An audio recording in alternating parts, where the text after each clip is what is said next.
Bonjour à tous et à toutes et bienvenue dans cette deuxième partie sur la fin des avions. Alors, les questions qu'on va étudier aujourd'hui, c'est des questions qui sont plutôt techniques. La première, c'est à combien l'avion contribue-t-il vraiment au réchauffement? On verra ensuite, est-ce que c'est le transport le plus émetteur de gaz à effet de serre? Comment est-ce qu'on peut réduire ses émissions? Et enfin, est-ce que c'est la fin des avions ou le début d'un monde plus agréable? Allez, c'est parti! Alors, notre planète, elle absorbe depuis le Soleil, là, pour chaque mètre carré de sa surface, environ 235 watts. Et elle réémet vers l'espace exactement la même chose, de sorte que si on fait le bilan, on est à 0 watts par mètre carré, donc ni la Terre ne se réchauffe, ni elle se refroidit. Ça, c'est à l'ère pré-industrielle, avec la concentration de gaz à effet de serre, donc qui était avant la révolution industrielle. Et vous voyez que ces gaz à effet de serre, en fait, notre planète, là, elle est à l'équilibre à 15 degrés. À 15 degrés, le sol, il est à 15 degrés. À 15 degrés, il émet 492 watts par mètre carré vers l'atmosphère, qui lui en renvoie 257. Et 257 plus 235, ça fait 492. Donc là aussi, ça fait 0. Le sol est à 0 watts par mètre carré en moyenne. Pareil, si on regarde depuis l'espace, rien ne réchauffe, rien ne se refroidit. Tout garde une température constante. Et puis, l'humanité, nous, on a ajouté des gaz à effet de serre. Donc si on fait ça d'un claquement de doigts, par rapport à cette Terre qui était à l'équilibre, là elle est du coup maintenant hors équilibre, il y a des watts par mètre carré qui vont lui arriver en plus, qui sont renvoyés par ces gaz à effet de serre qui ont été ajoutés, et il y a une partie qui n'arrive plus dans l'espace, là 2,3 watts par mètre carré, c'est ça qu'on appelle le forçage radiatif, et cette valeur de 2,3 watts par mètre carré, c'est celle de 2011. Donc vous voyez que ni au niveau de l'espace, ni au niveau du sol, si on fait le bilan, on n'est plus à l'équilibre, et en fait, l'atmosphère et le sol vont se réchauffer. La Terre, quand elle atteindrait un nouvel équilibre, elle trouverait un nouvel équilibre avec X degrés de plus. Pour 2,3 watts par mètre carré, c'est quelque chose autour de 1 degré. Et c'est ça qu'on appelle le réchauffement. Plus le forçage radiatif est élevé, plus le réchauffement est grand. Et il faut aussi voir une chose, c'est que le forçage radiatif, ça fait aussi bien la valeur de la température d'équilibre que la vitesse à laquelle on va l'atteindre. Plus le forçage est élevé, plus ça se réchauffe vite et vers une température qui sera plus chaude. Ceci étant dit, si on regarde de quoi se compose le forçage radiatif, là en 2011, c'est 2,3 watts par mètre carré, c'est 96% de choses qui ont été faites par autre chose que des avions, et c'est surtout via le CO2, et les avions ne sont responsables que de 4%, et eux c'est surtout via les nuages, et c'est une spécificité de l'aviation parce que c'est le seul secteur des transports pour lequel le CO2 n'est pas majoritaire. Le CO2, là, si je décompose ces 4%, il n'y a que 39% de ces 4% qui viennent du CO2, 6% qui viennent des oxydes d'azote, et enfin 56% des nuages. Les nuages, c'est ces fameuses traînées de condensation que les avions laissent parfois derrière eux. Qu'est-ce qui fait qu'on fait des traînées comme ça? Tout simplement, un moteur d'avion, il émet des particules, comme un moteur diesel et même un moteur essence, ils émettent des petites particules. Et les nuages se forment autour de particules, toujours, au début. Et puis les avions, en brûlant du carburant, ils émettent aussi de la vapeur d'eau. Et on est à une altitude, c'est dur à dire, hein. On est à une altitude qui est froide, il fait moins 50 degrés, et ça va condenser, ça va même geler, ça va faire des microcristaux de glace et ça peut faire des nuages. Donc voilà, les avions rajoutent des particules et rajoutent de l'eau dans l'atmosphère, et bien ça crée des nuages. Et ces nuages-là, eh bien, ça peut finir carrément par remplir tout le ciel avec ce qu'on appelle des cirrus. Donc des cirrus, c'est des nuages donc, de microcristaux de glace qui se forment entre 5 et 14 km d'altitude. Et les avions volent dans cette plage d'altitude, autour de 10-11 km. Et vous voyez là, donc on voit bien les traînées de condensation, puis on voit bien tout le ciel qui s'est rempli de cirrus. Et on sait que c'est les avions qui ont créé plus de cirrus qu'ils ne s'en seraient formés. Puisque si vous regardez par exemple là, dans cette zone du ciel où il n'y a pas de traînée de condensation, ben, il n'y a pas de cirrus non plus. Donc voilà, ces cirrus, c'est surtout les cirrus en fait qui rajoutent à l'effet de serre. Et voilà. Alors, dans le rapport de l'OACI, de l'Organisation de l'Aviation Civile Internationale, le rapport environnemental de 2019, il nous parle 406 fois du CO2, mais seulement 9 fois des traînées de condensation, qui en anglais c'est condensation trail ou contrails. Et puis de ces fameux cirrus, là, il nous en parle que 3 fois. Donc c'est quand même dommage que, alors que c'est l'impact majeur sur le climat, on nous en parle quasiment pas. Surtout que l'OACI le sait ça, que l'impact il est majeur. En 1995, le groupe d'experts intergouvernemental sur l'évolution du climat, il publie son deuxième rapport, et dans ce rapport-là, ils disent justement que les traînées de condensation, c'est vraiment très important. L'OACI, elle a demandé à ce groupe-là de lui faire un rapport spécial sur l'aviation qui sort en 99, qui confirme ce qui était déjà dit, que c'est vraiment majeur. Donc ça fait 20 ans, au moins 20 ans qu'on le sait, même 24 ans, au moins qu'on le sait.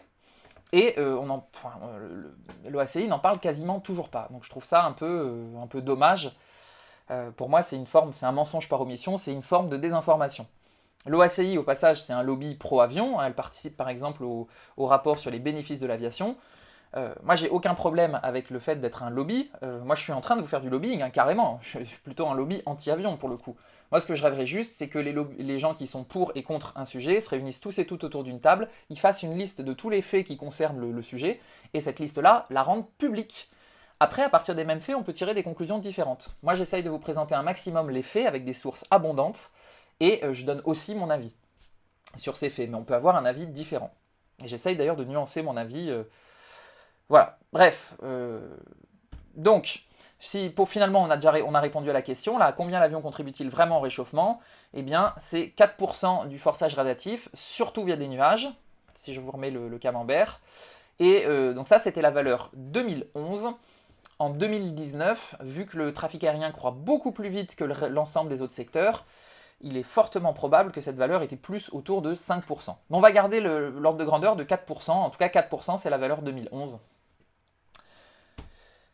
Alors, est-ce que l'avion est le transport le plus émetteur de gaz à effet de serre? Donc on a vu que les émissions de CO2, elles venaient du carburant, et en fait les autres émissions, elles viennent aussi du carburant, que ce soit les oxydes d'azote ou les traînées de condensation, hein, comme je vous l'ai dit, c'est parce qu'on brûle du carburant qu'on fait des particules, et qu'on rajoute aussi de la vapeur d'eau, et tout ça, ça va créer aussi les nuages. Donc tout vient du carburant en fait, il y a besoin que de connaître le carburant. Une fois que, imaginons qu'on ait 1 tonne de CO2 qui est libérée vraiment par la combustion du carburant. Ce qu'on va pouvoir ajouter à ça, c'est 0,19 tonnes de CO2 d'amont carburant et 0,02 tonnes d'équivalent CO2 d'autres gaz à effet de serre pour l'amont carburant. Et l'amont carburant, c'est quoi? C'est l'extraction du pétrole, son transport jusqu'aux raffineries, son raffinage et puis son retransport jusqu'aux aéroports et jusque dans les réservoirs des avions en fait. Voilà, donc ça, c'était pas pris en compte dans les 4% que je vous ai présentés avant. Si on le prenait en compte, eh bien, il faudrait multiplier la part du CO2, la 39%, par 1,21 et recalculer, voilà, ça ferait monter encore un petit peu la part de l'aviation. Et c'est important de le compter pour l'aviation, pour la simple et bonne raison que l'aviation, elle choisit son carburant, elle pourrait acheter des agrocarburants ou autre chose, pousser. Là, elle fait le choix de prendre du carburant qui a beaucoup d'émissions de gaz à effet de serre dans la fabrication même du carburant, et donc c'est logique de les lui attribuer en fait. Ensuite, donc, il y a ces fameuses traînées de condensation là, et les oxydes d'azote, enfin tout ce qui est émis pendant le vol autre que le CO2, dont ces fameux nuages induits, là, les cirrus, les traînées de condensation. Et on sait combien il faut compter pour ça, on va voir. En tout cas, on voit qu'il y a un espèce de débat autour de ce sujet, puisque la DGAC, qui est la Direction Générale de l'Aviation Civile, elle, pour 1 tonne de CO2 émise en vol, elle compte 1,22, donc elle compte l'amont carburant plus 0,01 tonne de CO2 équivalent là, pour les oxydes d'azote émis en vol, alors que l'ADEME, elle compte 2,21, donc elle compte des traînées de condensation en plus. Qui a raison entre ces deux instances? Est-ce qu'on peut faire confiance aux chiffres? C'est ce qu'on va voir. Pour ça, on va revenir là sur ce schéma, on va zoomer là sur ce camembert. Et on va remarquer une chose, c'est que les 39% de CO2 là, c'est le CO2 produit par les avions depuis les débuts de l'aviation. Il y a encore du CO2 qui sortent des moteurs de l'avion des frères Wright, du premier vol de décembre 1903. Il y a encore du CO2 qui a été émis par tous les avions de la Première et de la Seconde Guerre mondiale. Là, je vous ai mis un Spitfire de la Seconde Guerre mondiale. Et tout ça, en fait, c'est dû à quoi? C'est dû au fait que le CO2, il a la propriété de s'accumuler dans l'atmosphère. Il ne disparaît pas comme ça. Il y a une grosse partie qui reste en tout cas. Alors que les nuages n'ont pas cette propriété. Les nuages, ils disparaissent au bout de... Enfin, toutes les études que j'ai pu consulter nous disent que sont assez unanimes sur le sujet. Les nuages, ça dure entre 10 minutes et 10 heures. Ces fameux nuages induits par les avions. Et exceptionnellement, ça peut durer quelques jours. Donc on est sûr que les nuages là, ces 56% là, ils viennent des nuages induits par les avions seulement sur les derniers jours. Et les nuages plus anciens ont disparu. Donc la question maintenant, ça va être quand un avion vole, à chaque fois qu'il rajoute du CO2 à ces 39%, et puis il maintient là, ces nuages-là, une partie de ces nuages-là, si je devais remplacer ces nuages par du CO2, pour calculer un équivalent CO2, par combien je devrais remplacer? Et en fait, par beaucoup. Parce que là, on ne peut pas faire une règle de 3, enfin juste un rapport, on dit bon je fais 56% sur 39%, là ça va pas marcher. Je veux rapporter les nuages émis par les avions d'aujourd'hui, au CO2 émis par ces mêmes avions. Alors que ça, c'est le CO2 émis depuis plus de 100 ans d'aviation, tout ça. Donc si je rapporte ça à ce qui est émis en même temps, à l'instant initial, là, si je regarde en termes de forçage radiatif, ça va juste me faire quelque chose d'énorme. Et quand on fait le calcul, on trouve que les nuages induits par les avions, si on devait les prendre en compte par du CO2 équivalent, il faudrait multiplier par 1000 ou entre 1000, par plusieurs milliers et plusieurs millions la quantité de CO2 qui est émise par l'avion en fait. Donc ça peut vous sembler choquant. Comme c'est très technique, j'ai fait une vidéo vraiment très courte dédiée sur les traînées de condensation que je rajouterai aussi sur la chaîne. Et donc voilà, quand on calcule en ordre de grandeur, et c'est logique, parce que imaginez que quelque chose qui ne dure que 10 minutes à 10 heures et grand maximum quelques jours, a plus d'effet que quelque chose qui est là depuis 100 ans, enfin qui dure depuis 100 ans. Donc le ratio, en fait, il est là, en fait, il vient de ce ratio des durées. C'est ça qui explique que les nuages, c'est de plusieurs milliers à plusieurs millions de fois le CO2 émis par la combustion. Donc voilà, on devrait compter plusieurs milliers à plusieurs millions de tonnes, comme je viens de vous le dire, quand on a une tonne émise par la combustion du carburant. Ça, c'est si on regarde à l'instant initial. Mais le forçage radiatif, il évolue dans le temps. Pour les nuages, donc ça, on vient de le voir, là c'est le point A ici, c'est des milliers à des millions de fois le CO2 émis pendant le vol, mais sauf que très vite, ça chute à zéro. Si on regarde au bout d'une semaine, par exemple, j'ai zéro. Et donc là, voilà, le forçage radiatif dans une semaine, ou s'il n'y avait pas de nuages induits, imaginons que dans le futur on trouve un moyen de ne pas faire de traînée de condensation, eh bien, il n'y aurait plus de forçage radiatif. Et donc là, on tombe sur le résultat de la DGAC. Donc là, c'est vrai que le forçage, comme il disparaît, j'ai dit que, je vous ai expliqué, ça ne jouera pas sur la température d'équilibre. Les nuages d'aujourd'hui, là, qui sont émis par les avions d'aujourd'hui, comme ils disparaissent, ils ne vont pas faire que la Terre se réchauffera plus. En revanche, pendant toute la courte durée où ils ont vécu, où ils ont existé, ils ont fait que le climat, enfin que la température s'est réchauffée plus vite. Donc la valeur vers laquelle le réchauffement que ça va atteindre ne change pas, mais la vitesse à laquelle on l'atteint, là les nuages ils ont un impact. Et ça, on a envie de le prendre en compte. Alors on le prend en compte comment, classiquement? On regarde sur une durée de 100 ans. Et donc au bout de 100 ans, là, eh bien, on va calculer le forçage radiatif moyen qu'il y aurait eu sur la même période. Si en vrai j'ai un forçage extrêmement important, puis plus rien, en gros pendant 100 ans, hein, puisque ça dure que c'est 10 minutes, 10 heures, voire 10 jours, enfin quelques jours, pardon, au maximum.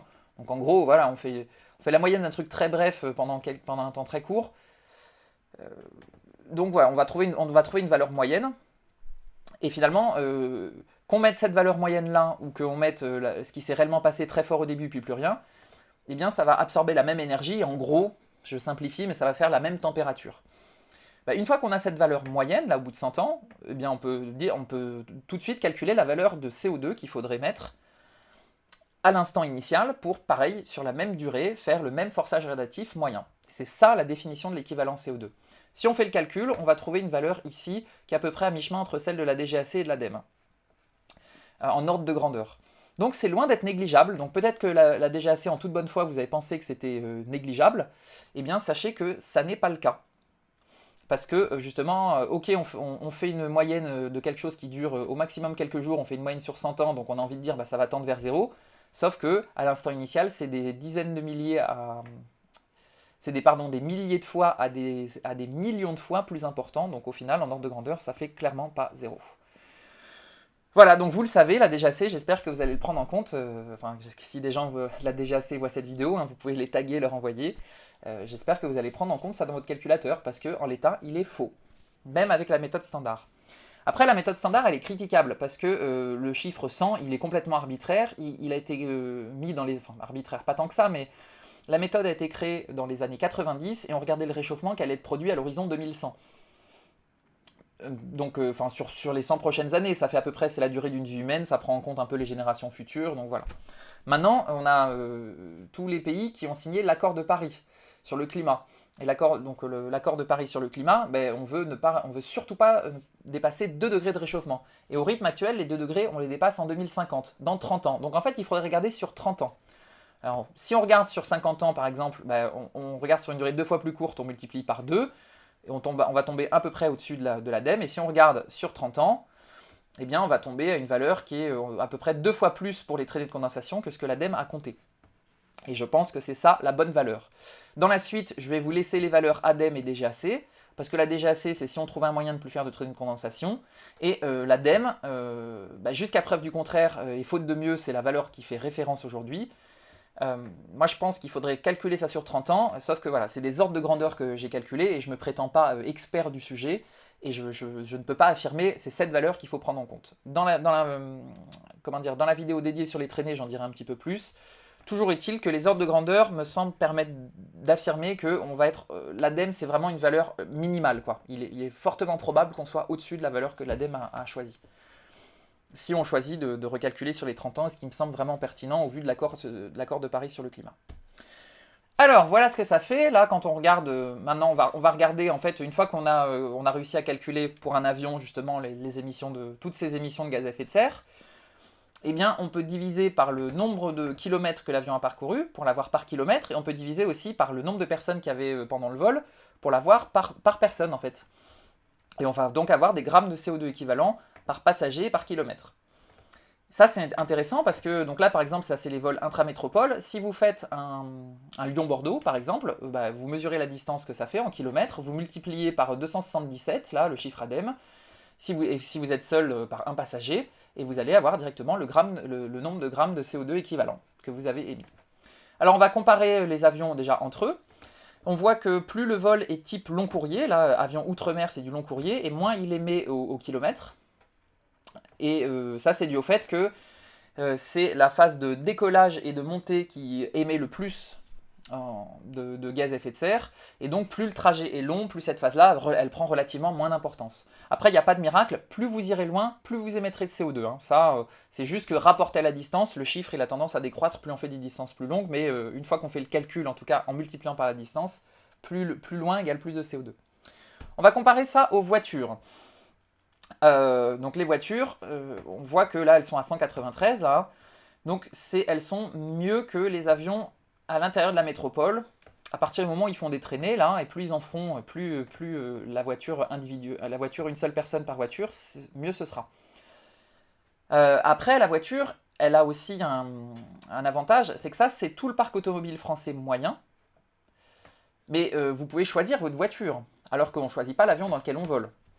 Et on peut choisir d'avoir par exemple une petite citadine hybride compacte, là, qui elle, tout compris, la hauteur de la barre totale est seulement à 72 grammes de CO2 par passager kilomètre. Et là on voit quoi? On voit que c'est meilleur que tous les avions, même si on ne comptait pas de traînées, et en plus il faut en compter, surtout sur les vols long courriers. C'est les vols court courriers, ils n'ont peut-être pas forcément toujours le temps d'atteindre l'altitude, là où on fait les traînées de condensation, etc. C'est surtout certains types de long courriers qui font les traînées, bref, voyez la vidéo sur les traînées.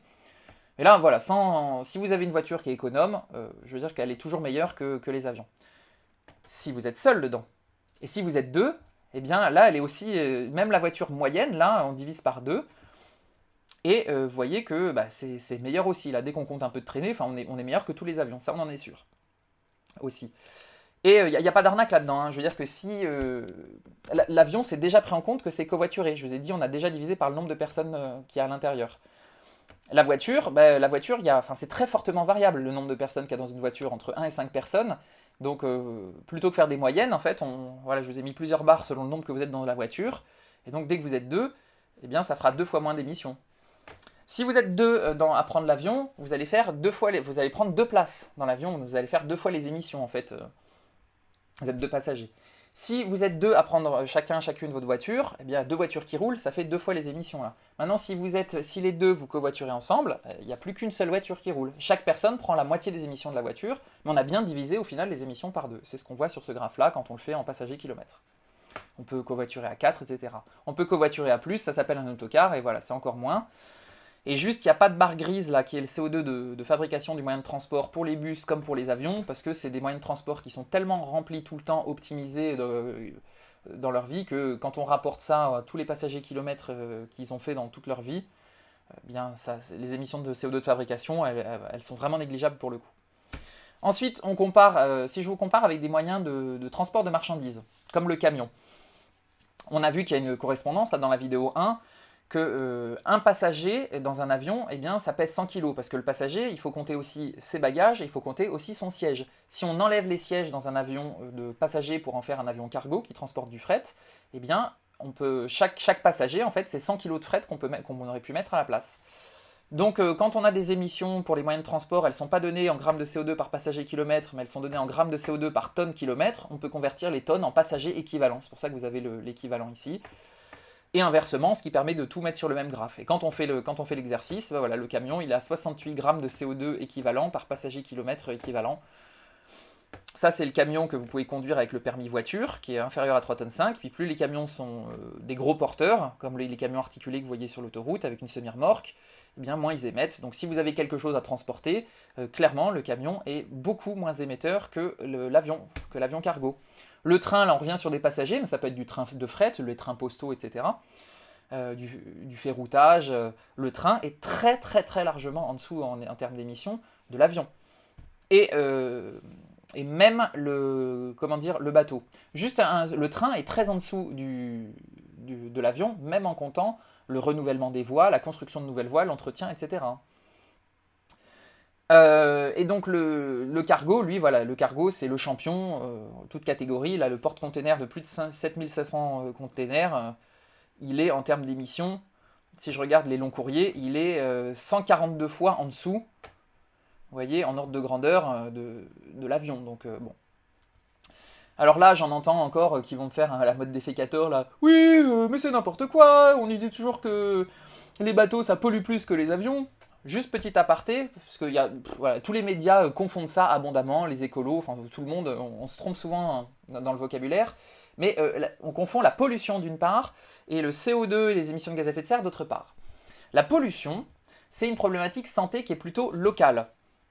C'est plein de pictogrammes que vous avez sur les produits ménagers chez vous. C'est les oxydes d'azote, pour les transports, hein, c'est les oxydes d'azote, de soufre et l'ozone qui sont des toxiques et des irritants respiratoires, qui font des maladies respiratoires, qui peuvent aussi faire des pluies acides. Ce sont les particules qui elles font des cancers, les hydrocarbures qui font des cancers et qui sont dangereux pour les milieux aquatiques, là. La pollution, si je résume, c'est ça, c'est cette petite fille qui respire tout ce qui sort des pots d'échappement des bus et des camions autour. La pollution qui est émise à Paris n'a absolument aucun impact sur la Chine, par exemple. En revanche, le CO2 et les gaz à effet de serre, c'est une problématique climat et qui est globale. Si on perturbe le bilan radiatif de toute la planète, pour tout le monde, on le perturbe avec quoi? Le gaz principal d'ailleurs des transports, c'est le CO2. Je vais parler que de celui-là. Et le CO2, sachez qu'il y a plus de CO2 dans l'air que vous expirez que de CO2 dans une ville qu'on respire qu'il y en a dans l'air. Le CO2, c'est le gaz de la vie. Vous respirez de l'oxygène, ça oxyde les sucres que vous avez à l'intérieur et vous expirez du CO2. Donc aux concentrations auxquelles on est exposé, le CO2 il est totalement inoffensif. Donc vous voyez, c'est deux choses différentes. C'est pas une problématique pour la santé du tout. En tout cas, pas pour la santé là, ici, maintenant, en local et à court terme. Ça, c'est ça le réchauffement climatique, enfin les problématiques gaz à effet de serre. Hein. C'est qu'une molécule de CO2, elle réchauffe toute la Terre et pour tout le monde. Ceci étant dit, je vous invite à voir cette vidéo d'écologie rationnelle, à l'épisode 3, justement, qui traite de ces aspects-là, sur la santé, sur le réchauffement climatique, et une troisième chose, mais qui est toujours abondamment confondue par les médias, par les ONG, par tout le monde. Donc, voilà, c'est intéressant de faire le distinguo. Moi, aujourd'hui, je vous parle d'émissions de gaz à effet de serre. Alors, je vais juste parler 2 secondes de la pollution. Les bateaux, effectivement, tous les bateaux du monde font plus de pollution que tous les avions du monde. Et cette pollution, elle est beaucoup moins grave que les avions parce qu'elle est émise en pleine mer, comme on le voit sur cette photo. Alors que les avions, eux, eh bien, ils font cette pollution quand ils se posent, ils font ça à proximité des villes. Et puis si c'est un vol, je sais pas moi, si c'est un Marseille-Tokyo, bah, sur tout le trajet, il y a une partie des émissions qui sont faites en vol, d'émissions de pollution, qui vont retomber sur les populations en dessous. Du coup, il y a des règles drastiques sur la pollution pour les avions et pour les voitures pour faire tendre la pollution vers zéro. Et rassurez-vous, parce que c'est aussi le cas pour les bateaux, c'est juste que les bateaux, la réglementation pour les bateaux, elle a un train de retard, sans jeu de mots, sur les transports, sur celle des autres moyens de transport, parce que justement c'est fait en pleine mer, et c'est en train, pareil, de tendre vers zéro aussi, donc rassurez-vous de ce côté-là.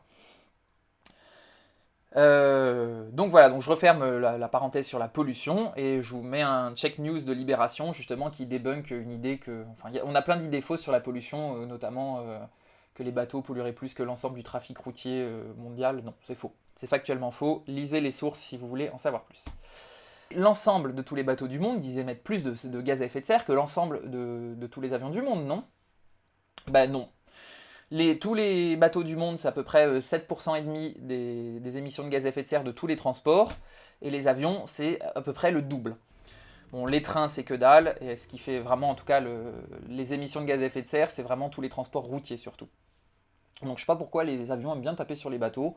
Euh, bon, ça restera un mystère pour moi.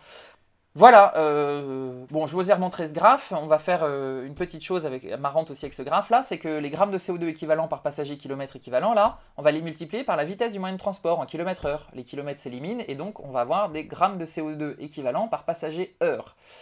Et ça, c'est hyper intéressant de le faire parce que je vous ai dit une chose dans la première vidéo, c'est que les gens raisonnent à temps fixe. Enfin, c'est un truc, c'est ce qu'on appelle la conjoncture de Zahavi. Plus les transports sont rapides, on pourrait dire, bah chouette, on va mettre moins de temps dans les transports. Non, non, non, non, c'est pas comme ça que ça se passe d'après les statistiques. Plus les transports sont rapides, et plus les gens vont voyager loin, tout simplement. Donc attention, on fait la multiplication, et donc tous les transports se sont écroulés, sauf les avions, là, parce que les avions, eux, ils volent à 800 km/h, et la voiture, au max, c'est 130 sur l'autoroute. Voilà, donc en tout cas, je veux dire que l'avion, là, il n'y a aucun débat possible. Les avions émettent beaucoup plus. Voilà, ils arrivent très très très loin devant.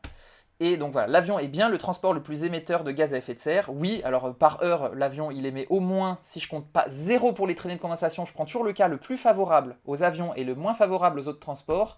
Eh bien c'est au moins, l'avion il émet au moins 4 fois plus de gaz à effet de serre que la voiture. Quand on est seul dedans, 38 fois plus que l'autocar, 120 fois plus que le train, 1000 fois plus que les bateaux.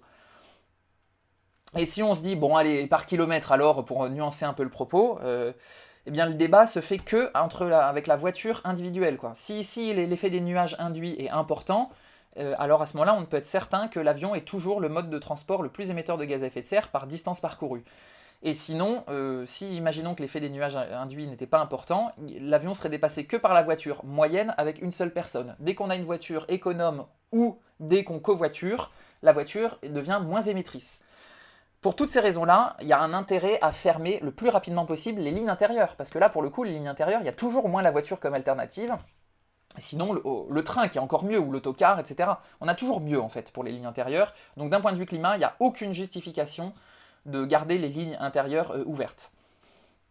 Donc là, je me dis, hein, les gens qui regardent cette vidéo, là, vous dites, ah mince, mais qu'est-ce qu'on va faire, nous eh bien, il va falloir vous reconvertir. Et là, j'en appelle au gouvernement. Là, le gouvernement qui nous fait croire que la croissance, c'est toujours possible, il y a un moment où non, c'est plus possible. Je vais vous faire une petite métaphore, parce que les écolos, on est souvent vus comme des chieurs, ce que je peux comprendre, hein. Mais en fait, la métaphore est la suivante. Imaginez que vous avez des potes voilà, qui vous poussent tout le temps à boire, à fumer en soirée. Ça, c'est notre gouvernement qui nous pousse à consommer toujours plus. Et puis, il y a un moment, vous commencez à avoir des douleurs, à avoir mal, à plus vous sentir bien, quand vous montez les escaliers, à être essoufflé, à avoir des douleurs et tout. Bon, vous allez voir un médecin, et là, il vous dit, ah ouais, cancer du poumon, cirrhose en préparation. Donc là, il faut arrêter tout de suite de fumer, arrêter de boire. Donc le médecin, bah, vous avez deux options. Soit vous le voyez comme le chieur, comme les écolos, soit vous le voyez comme le mec qui est en train de vous sauver la vie, en fait. Juste, hein, donc c'est une question de point de vue, et peut-être que vous pourriez voir les potes qui vous poussent à boire, ou le gouvernement, ou les gens qui vous poussent à toujours plus, vous pourriez peut-être commencer à réaliser que c'est peut-être des comportements irresponsables aussi. Donc voilà, c'est une question de point de vue.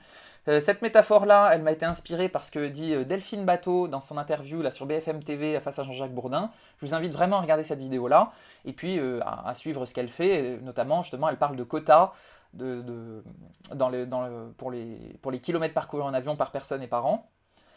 Et elle parle aussi justement de fermer les lignes intérieures. Donc tout ce que je suis en train de vous raconter, elle le porte politiquement. Bon, eh bien, il nous reste plus que deux questions. Comment réduire les émissions des avions? Allez, c'est parti. Alors, de combien réduire? Ça, c'est un rappel de la précédente vidéo. Les émissions de l'aviation depuis 1990 à 2017, eh bien, c'était ça, la courbe rouge, avec 1 milliard de tonnes de CO2 émis en 2017. Avec le Covid, bon, ça a pris une grosse claque. Là, on a dû faire quelque chose comme ça depuis. Et ce que je vous avais proposé, c'est de vous dire, bah, si on veut limiter le réchauffement à 1,5 degré, le groupe d'experts intergouvernemental sur le climat, il nous avait dit, bah, en 2020, ils avaient fait des prévisions, donc ils ne savaient pas qu'il y aurait le Covid, donc en 2020, l'aviation sera arrivée là. Eh bien, il faut que toutes les émissions mondiales, elles décroissent de 8% par an au début, puis après, c'est un petit peu moins, 7%, 6, 5, 4, 3, 2, 1.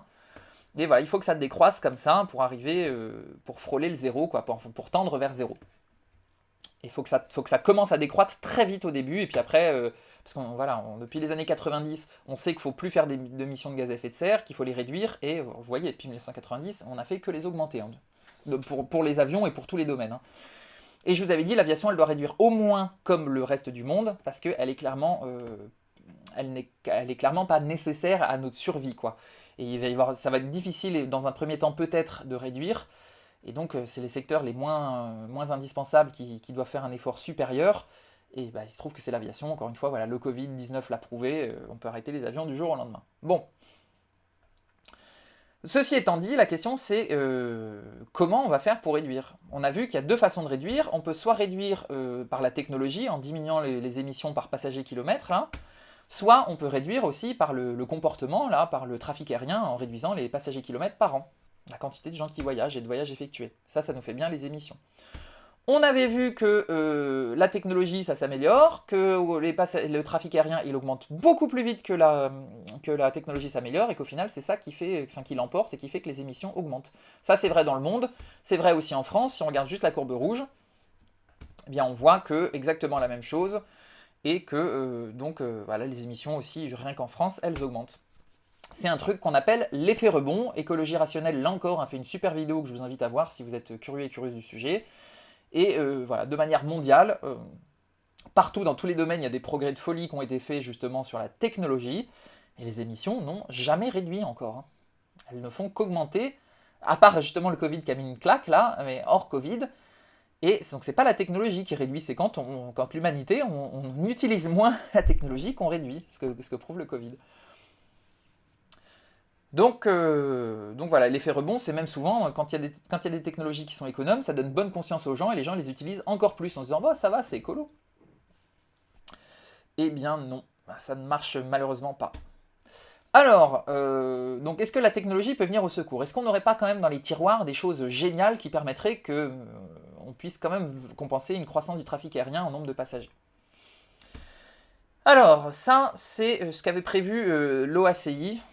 Donc c'est avant Covid, là elle faisait un scénario à partir de 2015, et en pointillé, donc c'est de combien croîtraient les émissions de CO2, là c'est uniquement pour l'aviation internationale et uniquement pour le CO2 de combustion, tout ça, si ça suivait une croissance du trafic aérien là, de 4,2% par an.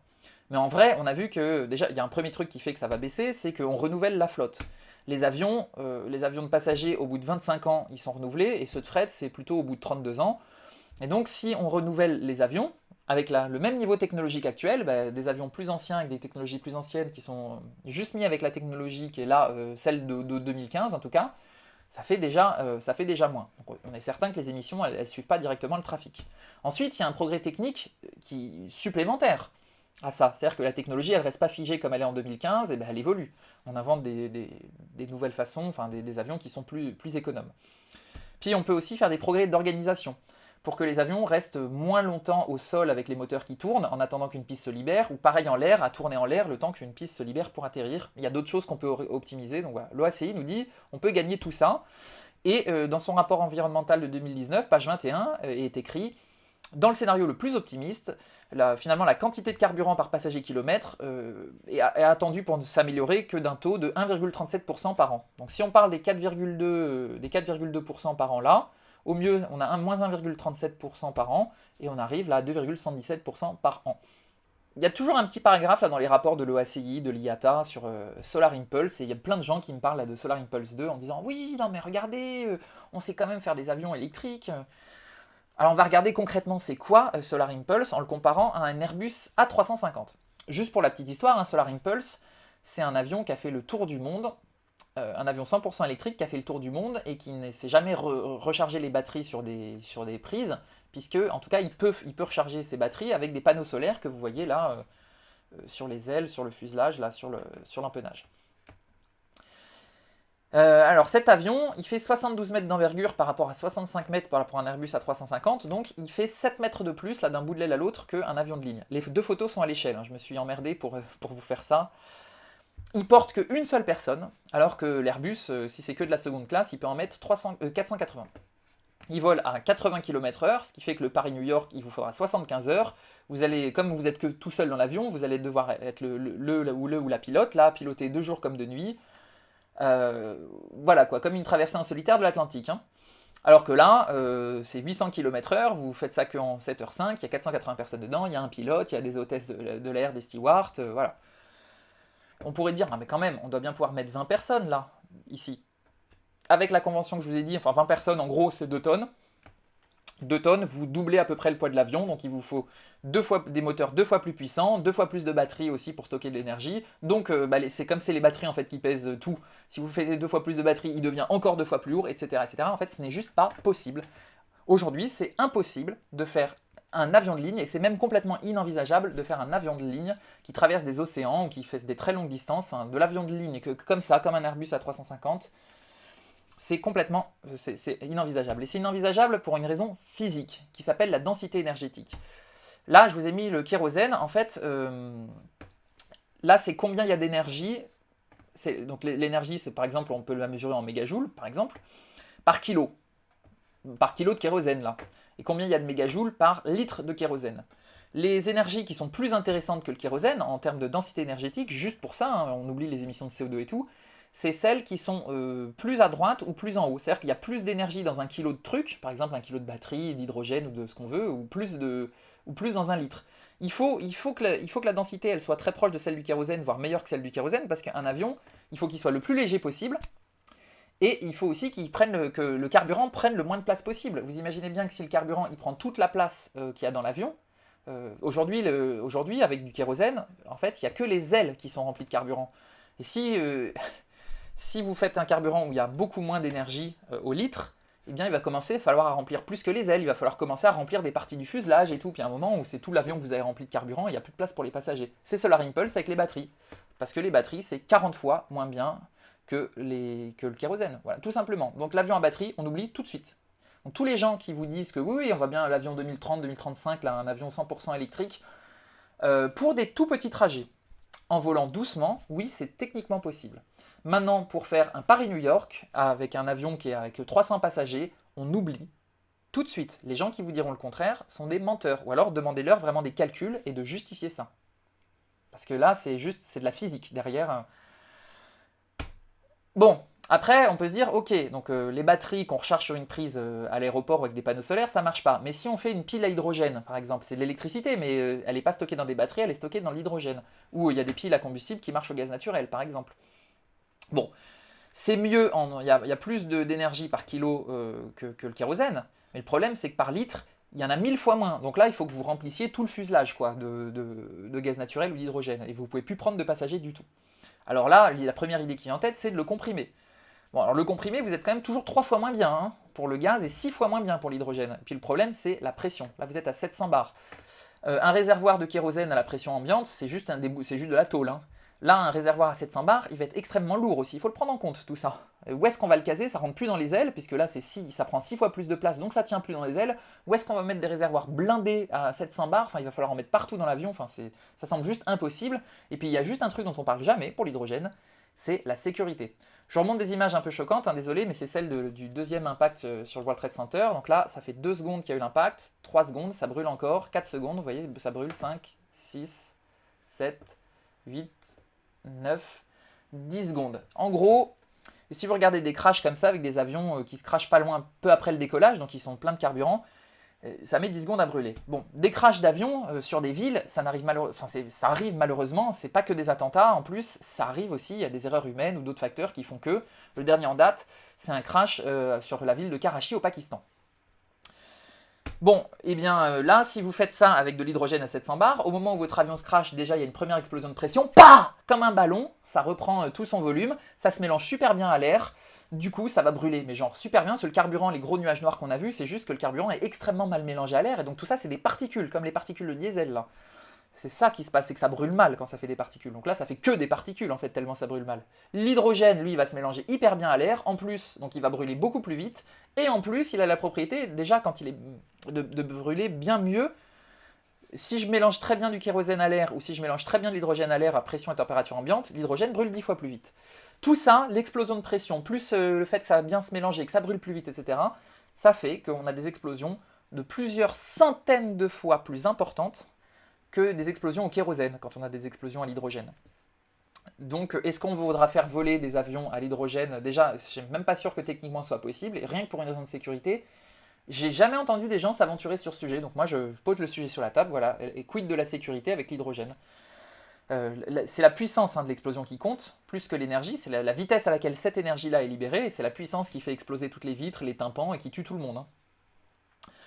Après, on a l'hydrogène liquide, mais pour qu'il soit liquide à pression et à température ambiante, il faut qu'il soit à moins 253 degrés Celsius. C'est toujours 3 fois moins bien que le kérosène. Il faut des pompes cryogéniques, une machinerie énorme, enfin ça prend 3 fois plus de place. Donc où est-ce qu'on va caser tout ça? Machinerie cryogénique et tout. C'est réservé à la propulsion fusée aujourd'hui. Donc a priori, pour les avions, on oublie tout de suite aussi. Reste quoi? Restent les carburants liquides. Alors, ils sont toujours pas mieux que le kérosène, mais vous voyez, je les ai mis en vert clair, là, ils se rapprochent quand même. L'éthanol, ou par exemple le gaz de pétrole liquéfié, ou le gas to liquid, GTL, qui est en fait du gaz naturel auquel on a fait des réactions chimiques pour faire réagir des molécules entre elles, pour changer les molécules et faire qu'à pression et température ambiante, ce soit plus du gaz, mais que ce soit du liquide. Alors justement, l'OACI, elle nous dit, voilà, on n'a qu'à faire des carburants de synthèse. Alors les carburants de synthèse, il y en a basiquement deux types. Il y a ceux qui viennent du pétrole, mais avec une deuxième transformation, c'est par exemple les huiles de moteur des voitures, ou des camions, des bus, etc. On les recycle pour faire du carburant, pour faire voler les avions. Bon, si on fait ça, clairement, on n'a aucune réduction de CO2, ou presque pas, pour la simple et bonne raison que en vol, brûler du carburant qui va venir d'huile de vidange ou qui va venir du pétrole, ça émettra exactement le même CO2. Si c'est les mêmes molécules, donc il n'y a aucune raison que ça fasse des réductions de CO2. Bon. Après, il y a tous les carburants qui viennent de quelque chose qui était des plantes à un moment. Ça peut être les huiles de friteuse des restaurants, c'était de l'huile de colza ou que sais-je avant, un mélange d'huile végétale, et c'est tous les agrocarburants. Donc là, pareil, en vol, ils émettent exactement la même quantité de CO2, sauf que ce CO2 qui est émis en vol, il va être recapté par des plantes pour refabriquer de l'huile de friteuse ou du carburant qui va être rebrûlé, qui retourne dans l'atmosphère. En fait, ça tourne en circuit fermé. Ça n'enrichit pas l'atmosphère en CO2. Donc ça, c'est vrai que c'est super cool. On va donc commencer par débunker ces fameux agrocarburants. Parce que eux, ils peuvent vraiment faire une réduction très forte. Là, on voit que entre ici et ici, on a une division par 3,5 des émissions quand même, en remplaçant à 100% par ces carburants de synthèse. Alors, si on fait ça, les agrocarburants, alors juste petit ordre de grandeur, un aller-retour Paris-New York par passager, il faut une certaine énergie pour faire ça. Si elle était fournie par de l'alimentation, ça ferait combien? Eh bien, ça consomme l'énergie apportée par 3,3 années de nourriture. Donc chaque passager dans un vol Paris-New York, si c'était fait par des aérocarburants, vous brûlez l'équivalent de 3,3 années de nourriture en énergie. Et donc si vous êtes 300 dans l'avion, ben, c'est 3,3 fois 300. Enfin, c'est 3,3 années pour 300 personnes, ou 3,3 années fois 300, donc à peu près un millénaire, 1000 ans de nourriture pour une seule personne. Vous dites, ah ouais, juste pour aller voir la Statue de la Liberté et sur un week-end, est-ce que ça vaut vraiment le coup? Bon. Je vais faire le calcul en ordre, le calcul de manière générale. Là. Il y a l'aviation, elle consomme en gros 314 millions de tonnes de CO2 de carburant par an. Ça, c'était avant Covid. C'était le chiffre 2017, le plus récent que j'ai pu trouver. Et bien ça correspond à 42% de calories à produire en plus par l'agriculture mondiale. C'est phénoménal. Je veux dire que déjà l'agriculture c'est un énorme problème. On utilise trop de sol pour l'agriculture et les animaux sauvages n'ont plus assez d'espace. C'est un énorme problème et là ça demanderait d'en rajouter 42% en plus. Ça me semble absolument pas réaliste. Surtout qu'il n'y a que 8% du pétrole qui est utilisé par l'aviation. Et tous les autres secteurs, ils vont vouloir faire la même chose des agrocarburants, là, les voitures, les bateaux, etc. Donc bon. Donc ça me semble vraiment une impasse, entre guillemets. D'autant que, voilà, c'est ce que je vous ai dit, ça c'est les 9 limites planétaires, je ferai un épisode dédié, mais juste regardez, il y a des choses qui sont encore plus préoccupantes que le changement climatique, c'est le taux d'extinction des espèces et le phosphore. Le phosphore c'est quoi? C'est les engrais, et le taux d'extinction des espèces, c'est l'emprise qu'on a au sol, c'est l'agriculture notamment. Et donc l'aviation, les carburants de synthèse pour l'aviation font clairement planer une ombre sur l'occupation au sol, sur l'agriculture, sur les autres espèces, donc ça me semble pas souhaitable en fait. Parce que quand j'ai dit tout à l'heure que c'est pas réaliste, pour le coup je suis pas penché assez sur le sujet. Je vous montre avec des ordres de grandeur que c'est juste énorme et que ça poserait beaucoup de problèmes. Mais si on en fait un projet de l'humanité, et c'est ce qu'ils disent dans leur rapport, ils disent qu'il faut une politique vachement agressive, et il faut vraiment complètement chambouler l'agriculture pour faire ça. C'est technique, je pense, on va dire que je fais confiance à l'OACI pour bien avoir fait son travail, Donc si elle nous dit que c'est possible, je vais partir du principe que ça l'est, et c'est juste que ça veut dire que c'est, voilà, en gros, on privilégie, on fait tout pour l'aviation. Et comme on l'a vu, l'aviation, c'est justement le premier secteur qu'il faudrait faire décroître. En tout cas, c'est lui qui peut décroître le plus facilement. Donc ça me semble pas une bonne idée du tout, en fait, les carburants de synthèse. Donc voilà. Alors après, dernière chose, oui, c'est qu'on est toujours là au même taux de croissance qu'avant les aérocarburants. Parce que je vous ai dit, on divise par 3,5, mais une courbe qui est à 2,77% de croissance par an que je divise par 3,5, ça fait toujours une courbe qui a 2,77% de croissance par an. Donc on est toujours quelque chose qui est en croissance, donc là ça marche toujours pas. Alors la dernière arme que nous sort l'OACI, c'est la compensation. La compensation, je suis complètement contre, pour une raison toute bête, je vous ai dit, chaque secteur doit réduire ses émissions, et l'aviation doit réduire plus que les autres. Je ne suis pas d'accord du tout avec le fait que l'aviation acte le fait qu'elle dit nous n'arrivons pas à réduire, et nous allons payer d'autres entreprises pour qu'elles réduisent à notre place. Non, non, c'est juste pas logique. Chaque secteur, bien sûr qu'il va falloir faire des arbitrages entre des secteurs, et si on fait des arbitrages pour l'aviation, il faudra qu'elle réduise encore plus que les autres. Moi, je vous ai mis cette courbe-là qui était plutôt très favorable à l'aviation, puisque c'est la même réduction que l'ensemble des émissions mondiales. Et donc voilà, il faut que l'aviation ne dépasse pas ça. Si je fais le même calcul là, si je mets 4,2% de croissance par an, là à partir de ce niveau-là, je retrouve le niveau, donc là, c'est si la technologie était strictement identique, avec une croissance du trafic de 4,2%, je retrouve le même niveau d'émissions, donc le même niveau de passagers, je ne le retrouve qu'en 2037. Le niveau de 2019, je ne le retrouve qu'en 2037, là. Ben, si je fais un truc comme ça, alors que l'aviation nous dit que ce niveau-là, on va le retrouver quelque part entre 2023 et 2025. Vachement plus vite. Donc ça, c'est déjà une hypothèse qui est hyper pessimiste, entre guillemets, sur la croissance du trafic aérien.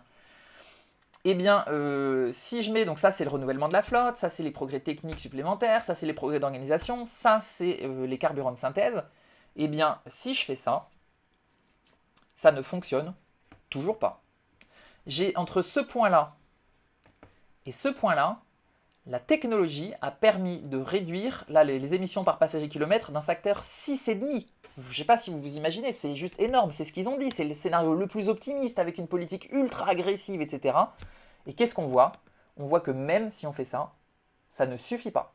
Ça ne marche pas, et on a toujours des émissions qui sont en croissance exponentielle à partir de là, alors qu'il nous faut des émissions en décroissance exponentielle. La conclusion qui s'impose est la suivante: il y a une nécessité de faire décroître le trafic aérien pour limiter le réchauffement. Et ça, je ne suis pas le seul à le dire, vous avez 700 étudiants et étudiantes du secteur de l'aéronautique, là dans des écoles d'ingénieurs, qui nous disent que le progrès technique ne suffira pas à la diminution des émissions de gaz à effet de serre des avions. Ils veulent une reconversion industrielle et une réduction du trafic aérien. Voilà. Après, on peut se dire, bon, et si le réchauffement, si on s'en fout du réchauffement, est-ce que c'est si grave que ça le réchauffement? Juste un petit passage là-dessus. Ça, c'est la Terre au plus froid de la dernière ère glaciaire, il y a 22 000 ans en arrière, en moins 20 000, avant l'ère chrétienne. C'est l'image que vous en faites, c'est de la glace partout, des mammouths, la banquise qui descend jusqu'au nord de l'Espagne en hiver, des phoques et des pingouins dans la Méditerranée. Vous le saviez peut-être pas, mais en été quand même, la neige, il n'y a pas forcément toujours de la neige, on découvre un sol de mousse et de lichen, les arbres n'existent pas en plaine en tout cas.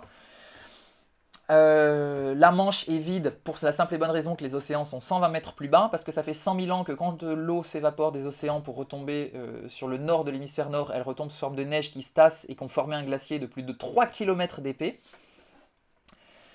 Donc voilà, ça c'est une ère glaciaire.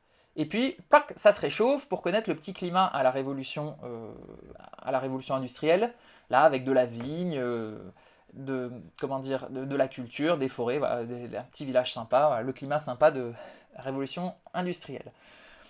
Et c'est juste pour 3-4, selon certaines estimations, allez, ça peut même aller jusqu'à 5 degrés, entre 3 et 5 degrés de plus, quoi. Juste, je reviens à l'ère glaciaire, vous voyez, le Maroc et l'Espagne, c'est très vert. Et là, je reviens à l'ère pré-industrielle, ça s'est quand même vachement rédifié. On est prochain pays sur la liste, hein. Là, vous avez vu qu'en bleu, c'est la sortie de l'ère glaciaire, là, c'est le réchauffement, puis après, on a une période stable, là, en vert. Ça s'appelle l'Holocène, c'est ça qui a permis le développement de la civilisation. Mais cette période-là, voilà, c'est un réchauffement, c'est un bouleversement pour le vivant, et ça a éteint notamment les mammouths. Eh bien nous, pour l'instant, on a fait ça. 1,2 degré de plus depuis la révolution industrielle, c'est déjà 15 fois plus rapide qu'un truc qui a été une claque pour le vivant. Déjà. Et si on continue sur notre lancée, on a facilement 4 degrés de plus, donc vous voyez, ça sort du graphe, là c'est sous ma tête, là. On a 4 degrés de plus en 2080. Et les modèles climatiques qui tournent sur plus long, ils nous font l'état de 8 degrés en moyenne en 2300 si on continue comme ça sur notre lancée. Donc c'est des choses complètement folles que la Terre n'a pas connues, en tout cas que notre espèce n'a jamais connues depuis 300 000 ans qu'on existe. Et c'est vraiment ultra violent, ça n'a rien de naturel. Ce serait un réchauffement 50 fois plus rapide qu'une déglaciation, qui est une claque pour le vivant. Bon, donc l'aridité risque de progresser, et très très vite. Ici, vous avez le désert de Bardenas Reales, où a été notamment tourné les scènes de désert de la saison 6 de Game of Thrones. Et puis, vous avez au sud de l'Espagne le désert de Tabernas, dans lequel a été tourné plus de 40 westerns, dont Le Bon, la Brute et le Truand, dont est extrait de cette image. Et quand Blondin ou Tuco traversent un désert avec des dunes à perte de vue, ils meurent de soif littéralement, eh bien voilà, c'est l'Espagne. Hein. Laurence d'Arabie, les scènes de désert qui n'avaient pas besoin d'architecture, elles ont aussi été tournées en Espagne. Et de manière générale, dès que Hollywood ou n'importe qui d'ailleurs a besoin d'un désert pas cher, d'un décor de désert pas cher, eh bien il va le faire en Espagne. Il y a plus de 200 films qui ont été tournés là dans ces deux lieux. Et donc voilà, dans une France qui se réchaufferait dans ce climat à 4 degrés en 2080, eh bien on ne sait pas si on pourrait nourrir encore notre population. On aurait 6 degrés de plus en France, tous les étés seraient supérieurs à la canicule de 2003, enfin 95% des étés seraient supérieurs en température à la canicule de 2003, enfin c'est juste un truc qu'on n'arrive pas à concevoir. Hein. Donc si vous pensiez que le réchauffement climatique c'est l'affaire des pays lointains ou des générations futures, vous avez raison, c'est encore plus leur affaire que nous, et c'est déjà à fond notre affaire. Et ce que je dis là pour la France, parce que si vous êtes dans un autre pays, si vous êtes ailleurs, c'est valable à peu près partout. Aux mêmes latitudes, c'est valable pour les États-Unis, pour l'Asie, etc. Ça va être, c'est vraiment, vraiment, vraiment pas joyeux. Et c'est encore pire, je vous dis, pour les pays dits pauvres du Sud. Donc voilà, tout ça pour dire quoi? Que si pour répondre à cette question, comment réduire les émissions de gaz à effet de serre des avions? Déjà, je rappelle juste, voilà, le maintien des conditions de la vie sur Terre nécessite la réduction drastique de nos émissions de gaz à effet de serre pour atteindre net zéro en 2060 pour un réchauffement à 1,5 degré. Sinon, c'est l'avenir western, mais pas que. Enfin, on risque de vivre un avenir aussi c'est une espèce de métaphore, quoi, à la Mad Max, quoi, où ça va vraiment être la guerre, les réfugiés climatiques, tout ça, un peu la loi du plus fort. Enfin, c'est clairement pas un truc que j'ai envie de vivre. Hein. On n'a aucune solution technologique miracle. Ni l'avion électrique, ni l'hydrogène, ni les carburants de synthèse, ni la compensation, pas même ensemble. Ça ne marche pas. Et comme vous disent les étudiants et étudiantes du secteur, hein, écoutez les professionnels, la décroissance durable des émissions nécessite la décroissance durable du trafic aérien. Ce qui nous amène à la conclusion de cette vidéo. Est-ce que c'est la fin des avions ou le début d'un monde plus agréable ? Si on maintient les avions, comme je l'ai dit dans la première vidéo, c'est probablement qu'on maintiendrait tout le reste de la société. Puisque les avions, on a vraiment vu qu'on pouvait les arrêter, donc si eux-mêmes, si on les arrête pas, ça veut dire que tout le reste, on le maintient. On maintient les voitures, la société de consommation et tout. Et donc c'est encore plus de crise sociale, que ce soit type gilet jaune, parce que c'est de l'injustice, tout ça aussi. Je vous dis, les carburants, ils sont exonérés de taxes alors que les voitures, elles payent plein pot. C'est des crises sociales avec les réfugiés climatiques, c'est aussi des crises sanitaires, puisque les épidémies, on a vu que si on continue sur la société de consommation, les épidémies seront forcément plus nombreuses. Et elles partiront encore plus en pandémie à cause de l'avion. Et enfin, donc des crises environnementales, comme on l'a dit, comme je viens de le dire à l'instant. Donc voilà, poursuivre avec les avions, c'est créer un monde qui serait forcément moins agréable à vivre que le monde est aujourd'hui. Alors qu'un monde où les avions de ligne, on les mettrait dans les musées. Et on ferait d'autres choses aussi à la place, c'est un monde où on travaillerait beaucoup moins, où on le baserait sur la convivialité, ce serait un monde beaucoup plus agréable à vivre. C'est ce que je vous ai mis. Ce qui rend les gens le plus heureux, c'est le temps passé avec les proches. Et les proches, eh bien, les avions nous éloignent de nos proches. Tous les transports rapides nous éloignent de nos proches. Ça va être l'occasion de se relocaliser, de relocaliser tout, les activités économiques, les gens qu'on aime, d'avoir les choses à portée de main, à portée de nos pieds, en l'occurrence. C'est un monde qui est quand même vachement cool, qui ressemble beaucoup aux vacances d'aujourd'hui. C'est un monde dans lequel on continue à faire vivre le rêve d'Icare. On vole avec le parapente, le deltaplane. Vous voyez, voilà, c'est un monde sympa, riche en couleurs. C'est un monde dans lequel les ingénieurs continuent à se faire plaisir avec le défi avion à pédale. J'ai vu des gens qui inventaient justement du parapente comme ça, avec une hélice dans le dos où on pédale, et pour se fournir un supplément de poussée, on peut imaginer des petits moteurs électriques ou des choses. On peut faire des choses vraiment très sympas aussi avec la technique hein, dans ce monde-là. Hein. On continue à voler, vraiment. Donc soyez rassurés si c'était votre question. On peut continuer à voyager aussi avec la marine à voile remise au goût du jour. Comme je vous l'ai dit, donc voilà, c'est un monde, finalement on a tout à y gagner. Et qu'est-ce qui fait qu'on ne le fait pas? Bah, ça, ce sera l'objet d'une prochaine vidéo. En tout cas, j'espère que ça vous a plu. Voilà, lisez les sources et soyez curieux et curieux, surtout pour faire un avis. Ne croyez pas sur parole, regardez les sources sur lesquelles je m'appuie, et puis allez voir aussi des sources contradictoires, et commencez à apprendre aussi ce qu'est l'esprit critique, ça va être abondamment discuté sur ma chaîne. En attendant, déjà, si vous avez aimé, sentez-vous libre de liker, de partager, de vous abonner en activant toutes les notifications pour bien être informé des futures vidéos. Et vous pouvez aussi me laisser un commentaire, toujours pour me dire ce que vous avez pensé de cette vidéo, si j'ai fait des erreurs que je corrige dans l'erratum, comme je l'ai mis tout en haut. Voilà. Sur ce, prenez soin de vous et de vos proches, surtout, et à bientôt pour de nouvelles aventures.